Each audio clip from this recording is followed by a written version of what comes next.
If you were just doing 2 or 3, then potentially you're leaving all of that business on the table for your competition.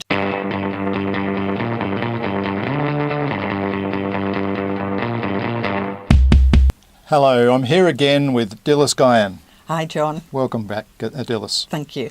Hey, last time we had a discussion about the fact that a lot of people, a lot of salespeople, business people and so on, really don't understand how to drive prospects and get new prospects to grow their business. And you mentioned 3 mistakes. Now, the first mistake, or you said the third mistake, and we're going to cover them down, is? It's giving up too soon. Hey, I know the problem there. I've seen that problem many times where you'll pick up a phone and identify a really good target prospect, pick up the phone or send an email, and you get no response. Yeah. So you move to the next one. That's right. You're saying, hey, don't do that. That's right, because it's not no. When they say no, it's not no forever. It's no, not just right now. Or it could be, no, I don't understand the value of what you're bringing to me and I really don't want to waste my time if there's no value there. That's right.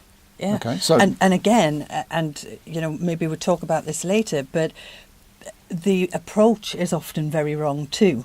Yes. But just dealing with the giving up too soon, I see people will send an email, make a phone call, they get a no, and they move on to the next person on their prospect list. And the problem with this is that they become downhearted, they become frustrated, they start and feel a failure, and it really impacts on everything that they do. And it's really crucial that they have a multiple contact strategy.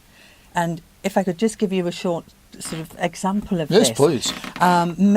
About 10 years ago, I was asked to a conference in America by email.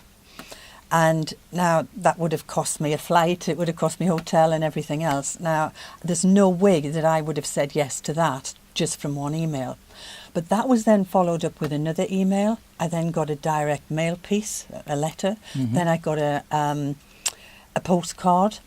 And then I got a phone call. And each time I had that contact from the company, it sort of made me lean forward because it was all about the benefits to me and how I could grow my business by attending this conference. So I did in the end, and that 6th contact, I made the decision to go. And in fact, myself and my husband went. So we paid for 2 flights and all of the associated costs. Yeah. And then following that, I read some research that said that only 2% of sales are made on the first contact, and it's between the 5th and 12th contact that you actually make the sale will be made. So I've seen other statistics that show that it's about 5 approaches before, on an average, before you get the first meeting with a potential client. Yeah. So you need to do those 5. That's or right. more.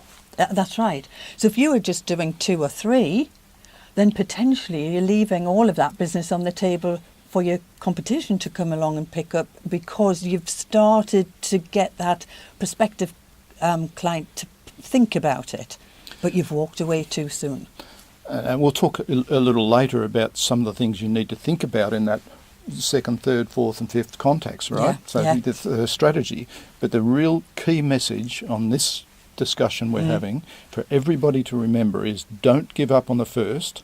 Make sure you have a plan where you're going to have multiples, and you will, if the prospect is in your target prospective area and they have the need, you will generate a desire to have a discussion with you. Absolutely right. Yes, completely right. Great advice.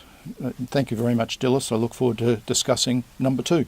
Perfect. Lovely to talk to you again, John. Thanks, Bye. Dylis.